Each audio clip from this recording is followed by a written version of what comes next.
Hi കൂട്ടുകാർ, അസ്സലാമു അലൈക്കും വറഹ്മത്തുള്ളാഹി തആല വബറകാതുഹു. ഇംഗ്ലീഷ് മീഡിയം സ്കൂൾ മദ്രസയിലെ മസാഇലുൽ ഫിഖ് 4ാം ക്ലാസ്സിലെ മസാഇലുൽ ഫിഖിലെ അദ്ദറസു ഹാമിസ് 5ാമത്തെ പാഠം. മാ ലാ ഇനൈൻ, ശാപനിമിത്തമായ രണ്ട് കാര്യങ്ങൾ. ഇത്തഖൂ ലാ ഇനൈൻ, നബി സല്ലല്ലാഹു അലൈഹി വസല്ലം പറഞ്ഞിട്ടുണ്ട്, ശാപനിമിത്തമായ രണ്ട് കാര്യങ്ങൾ നിങ്ങൾ സൂക്ഷിക്കണമെന്ന്. അപ്പോൾ എന്താണ് പാഠത്ത് പറയുന്നത് നമുക്ക് മനസ്സിലാക്കാം. അതിന് മുമ്പ് പാഠത്തിൻ്റെ ആദ്യ ഭാഗത്തിൽ വരുന്ന ഒരു കാര്യം നിങ്ങൾക്ക് ക്ലാസ് പറയാൻ ഉസ്താദുമാർക്കുണ്ട്, അത് മനസ്സിലാക്കാം. പുഴ മലിനമായി, ഒരു പത്ര റിപ്പോർട്ടാണിത്. അപ്പോൾ നമുക്കത് വായിക്കാം. തിരുവനന്തപുരം സംസ്ഥാനത്തെ നദികളും മറ്റു ജലാശയങ്ങളും മലിനീകരിക്കപ്പെട്ടതായി സർവേയിൽ കണ്ടെത്തി. മലമൂത്രം, അറവുമാടുകളുടെ അവശിഷ്ടങ്ങളും പ്ലാസ്റ്റിക് മാലിന്യങ്ങൾ തുടങ്ങിയവ വ്യാപകമായി പുഴയിൽ നിക്ഷേപിക്കുന്നുണ്ട്. ഇതിനു പുറമെ ടോയ്ലറ്റുകളിൽ നിന്നുള്ള അവശിഷ്ടങ്ങളും ഫാക്ടറി മാലിന്യങ്ങളും പുഴകളിലേക്കും തോടുകളിലേക്കും ഒഴുക്കിവിടുന്നതും വ്യാപകമായിട്ടുണ്ട്.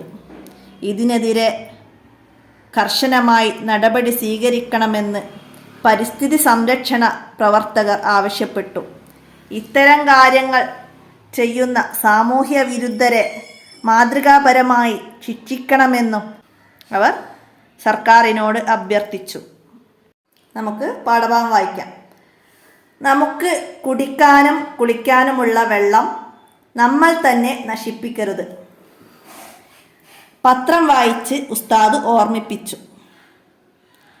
നബി സല്ലല്ലാഹു അലൈഹി വസല്ലമ പറഞ്ഞു, ഇത്തഖൂ ലാ ഇനൈൻ, ശാപനിമിത്തമായ രണ്ട് കാര്യങ്ങൾ നിങ്ങൾ സൂക്ഷിക്കണം. സഹാബികൾ ചോദിച്ചു, എന്താണ് ആ കാര്യങ്ങൾ?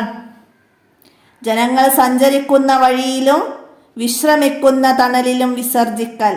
ശാപനിമിത്തമായ രണ്ട് കാര്യങ്ങൾ ഏതൊക്കെയാണ്? ചോദ്യം വരാം. എന്താണ്? ജനങ്ങൾ സഞ്ചരിക്കുന്ന വഴിയിലും വിശ്രമിക്കുന്ന തണലിലും വിസർജിക്കൽ. അത് ശാപനിമിത്തമായ കാര്യമാണ്, മനസ്സിലാക്കാം. ശൗചം ചെയ്തതിനു ശേഷം ടോയ്ലറ്റ് വൃത്തിയാക്കണം. ഇരുന്നു കൊണ്ട് വിസർജനം നടത്തണം. നിശബ്ദത പാലിക്കണം. നജസ് വൃത്തിയാവുന്ന രീതിയിൽ വെള്ളം ഉപയോഗിച്ച് നല്ല പോലെ ശൗചം ചെയ്യണം.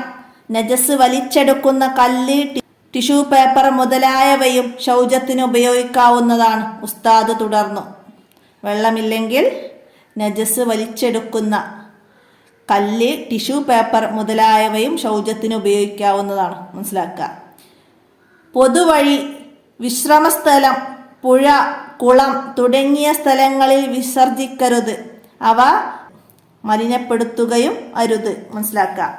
അതുപോലെ തെങ്ങ്, മാവ് തുടങ്ങിയ ഫലവൃക്ഷങ്ങളുടെ ചുവട്ടിലും ഭക്ഷണ സാധനങ്ങളിലും ഖബറിന്റെ മുകളിലും പരിസരത്തും ഇഴജന്തുക്കളുടെ മാളത്തിലും കിബിലക്ക് മുന്നിട്ടും പിന്നിട്ടും വിസർജനം പാടില്ല. അതായത് തെങ്ങ്, മാവ് തുടങ്ങിയ നമുക്ക് ഫലവൃക്ഷങ്ങൾ തരുന്ന വൃക്ഷങ്ങളുടെ, അതുപോലുള്ള ഫലവൃക്ഷങ്ങൾ തരുന്ന വൃക്ഷങ്ങളുടെ ചുവട്ടിൽ,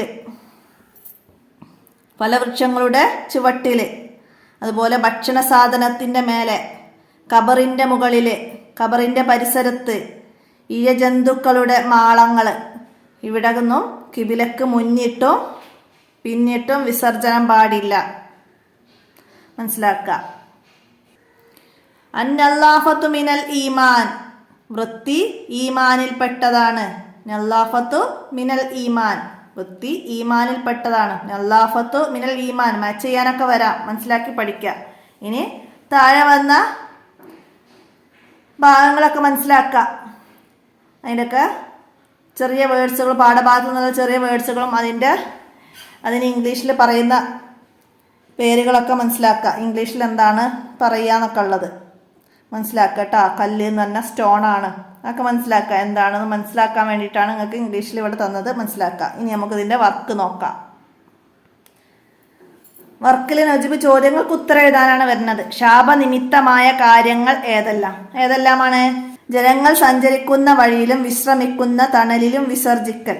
അതാണ് ശാപനിമിത്തമായ രണ്ട് കാര്യങ്ങൾ. 1 എന്ന ചോദ്യത്തിൻ്റെ നമ്പർ നമുക്ക് വിട്ടുകൊടുക്കാം, എന്നിട്ട് വർക്കിലേക്ക് പകർത്താം, മനസ്സിലാക്കുക. അടുത്ത രണ്ടാമത്തെ ചോദ്യം, വിസർജനം പാടില്ലാത്ത സ്ഥലങ്ങൾ ഏതെല്ലാമാണ്? ഇവിടെ പറയുന്നുണ്ട് പൊതുവഴി, വിശ്രമസ്ഥലം, പുഴ, കുളം, എവിടെയൊന്നും വിസർജിക്കരുത്. അതുപോലെ തെങ്ങ്, മാവ്, ഫലവൃക്ഷങ്ങളുടെ ചുവട്ടിൽ, ഭക്ഷണ സാധനത്തിന്മേൽ, കബറിൻ്റെ മുകളിൽ, പരിസരത്ത്, ഇഴജന്തുക്കളുടെ മാള, ഇവിടെയൊന്നും കിബിലക്ക് മുന്നിട്ടും പിന്നിട്ടും വിസർജനം പാടില്ല. മനസ്സിലാക്കിയിട്ട് എഴുതുക. അടുത്ത ശൗചം ചെയ്യുമ്പോൾ എന്തെല്ലാം ശ്രദ്ധിക്കണം? എന്തെല്ലാം കാര്യങ്ങളാണ് ശ്രദ്ധിക്കേണ്ടത്? നജസ് വൃത്തിയാവുന്ന രീതിയിൽ വെള്ളം ഉപയോഗിച്ച് നല്ലപോലെ ശൗചം ചെയ്യണം. നജസ് വൃത്തിയാവുന്ന രീതിയിൽ വെള്ളം ഉപയോഗിച്ച് നല്ലപോലെ ശൗചം ചെയ്യണം. മനസ്സിലാക്കുക. അപ്പം അത് വെള്ളത്തിന് പകരമായി ശൗചം ചെയ്യാൻ ഉപയോഗിക്കാവുന്ന വസ്തുക്കൾ ഏതെല്ലാം? അപ്പം അത് അതിൻ്റെ നജസ് വൃത്തിയാവുന്ന രീതിയിൽ വെള്ളം ഉപയോഗിച്ച് നല്ലപോലെ ശൗചം ചെയ്യണം. പിന്നെ നാലാമത്തേതാണ് നജസ് വലിച്ചെടുക്കുന്ന കല്ല്, ടിഷ്യൂ പേപ്പർ മുതലായവ കൊണ്ട് ശൗചം ചെയ്യാവുന്നതാണ് എന്നുള്ളത് എഴുതേണ്ട. മനസ്സിലാക്കി എഴുതുക. അടുത്തത് പരിസ്ഥിതി സംരക്ഷണത്തിന് സഹായകമായ 4 കാര്യങ്ങൾ എഴുതാനാണ് ഇവിടെ. എന്തൊക്കെ എഴുതാം നമുക്ക്? അപ്പോൾ നമ്മൾ ഈ ഭാഗത്ത് പറയുന്നുണ്ട് എന്താണ്? പുഴ സംരക്ഷിക്കുക. പരിസ്ഥിതിയുടെ സംരക്ഷണത്തിൻ്റെ ഭാഗമാണ് പുഴ സംരക്ഷിക്കുക. ഒന്നത് എഴുതാം. പിന്നെന്താണ്? അതുപോലെ അറവുമാടുകളുടെ അവശിഷ്ടങ്ങളൊക്കെ വഴിയിൽ ഉപേക്ഷിക്കുന്നത് ഒഴിവാക്കുക. പിന്നെ പ്ലാസ്റ്റിക് മാലിന്യങ്ങൾ അധികരിച്ചു വരുന്നത് ഒഴിവാക്കുക. അപ്പോൾ അതൊക്കെ പ്രകൃതി സംരക്ഷണത്തിൻ്റെ ഭാഗമാണ്. പ്ലാസ്റ്റിക് മാലിന്യങ്ങൾ കൂടി വരുന്നു, അത് ഒഴിവാക്കുക. പിന്നെ അതുപോലെ ഫാക്ടറി മാലിന്യങ്ങൾ ഒഴുക്കി വിടുന്നത് തടയുക. അതൊക്കെ പരിസ്ഥിതി സംരക്ഷണത്തിൻ്റെ ഭാഗമാണ്.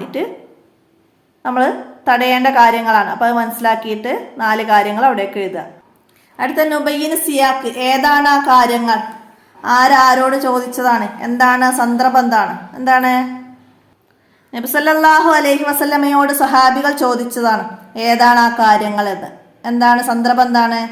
നബി സല്ലല്ലാഹു അലൈഹി വസല്ലമ പറഞ്ഞു, ശാപനിമിത്തമായ 2 കാര്യങ്ങൾ നിങ്ങൾ സൂക്ഷിക്കണം. അപ്പോൾ സഹാബികൾ ചോദിച്ചതാണ് ഏതാണ് ആ കാര്യങ്ങൾ? ജനങ്ങൾ സഞ്ചരിക്കുന്ന വഴിയിലും വിശ്രമിക്കുന്ന തണലിലും വിസർജിക്കൽ നബി സല്ലല്ലാഹു അലൈഹി വസല്ലമ പറഞ്ഞു. അപ്പോൾ അത് മനസ്സിലാക്കിയിട്ട് എഴുതുക. അടുത്ത തഹസീസ് ഒരു വർക്കാണ് വരുന്നത്. നിങ്ങളുടെ നാട്ടിൽ നടക്കുന്ന പരിസര മലിനീകരണത്തെക്കുറിച്ച് റിപ്പോർട്ട് തയ്യാറാക്കി നടപടി സ്വീകരിക്കണമെന്നാവശ്യപ്പെട്ടുകൊണ്ട് ഗ്രാമപഞ്ചായത്ത് പ്രസിഡന്റിന് ഒരു കത്ത് എഴുതാനാണ്. അപ്പോൾ പാഠത്തിൻ്റെ ആദ്യത്തിൽ ഇവിടെ ഒരു റിപ്പോർട്ട് വന്നതുണ്ട്. അതുപോലെ നിങ്ങളുടെ നാട്ടിലെ ഗ്രാമപഞ്ചായത്ത് പ്രസിഡന്റിന് എഴുതുന്ന കത്ത് രൂപേണ എഴുതുക. എന്താ എഴുതുക? ഞങ്ങളുടെ നാട്ടിലെ പുഴകളെല്ലാം മലിനീകരിക്കപ്പെട്ടതായി കണ്ടെത്തിയിട്ടുണ്ട്. മലം, മൂത്രം, അറവുമാടുകളുടെ അവശിഷ്ടങ്ങൾ, പ്ലാസ്റ്റിക് മാലിന്യങ്ങൾ തുടങ്ങിയവ വ്യാപകമായി പുഴയിൽ നിക്ഷേപിക്കപ്പെടുന്നു. ഇതിനു പുറമെ ടോയ്ലറ്റുകളിൽ നിന്നുള്ള അവശിഷ്ടങ്ങളും ഫാക്ടറി മാലിന്യങ്ങളും പുഴകളിലേക്കും തോടുകളിലേക്കും ഒഴുക്കിവിടുന്നതായും കണ്ടെത്തിയിട്ടുണ്ട്. ഇതിനെതിരെ കർശനമായ നടപടി സ്വീകരിക്കണമെന്നാവശ്യപ്പെട്ട് ഗ്രാമപഞ്ചായത്ത് കർശന നടപടി സ്വീകരിക്കണമെന്നും പരിസ്ഥിതി സംരക്ഷണം നിലനിർത്തണമെന്നും ആവശ്യപ്പെട്ടുകൊണ്ട് പരാതി ബോധിപ്പിക്കുന്നു എന്ന് എഴുതിക്കൊണ്ട് ഒരു റിപ്പോർട്ട് അവിടെ നമുക്ക് തയ്യാറാക്കി കൊടുക്കാം. അടുത്ത വരുന്ന നക്റാവ് നക്തുബ് വായിക്കുക, എന്നിട്ട് ഇവിടേക്ക് പകർത്തി എഴുതുക.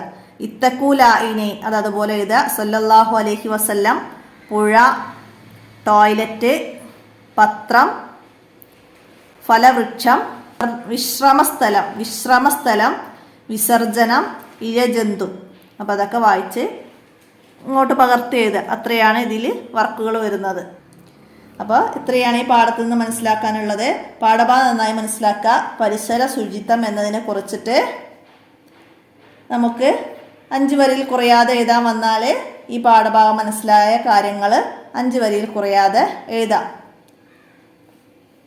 പത്ര റിപ്പോർട്ടൊക്കെ മനസ്സിലാക്കി പഠിച്ചെഴുതുക. അപ്പോൾ ഇത്രയാണ് ഈ പാഠത്തിൽ. എല്ലാവരും ഉപകാരപ്പെടുത്തുക. കൂട്ടുകാർക്കൊക്കെ വേണ്ടിയിട്ട് ഷെയർ ചെയ്ത് കൊടുക്കുക. അസ്സലാമു അലൈക്കും വറഹ്മത്തുള്ളാഹി വബറകാതുഹു.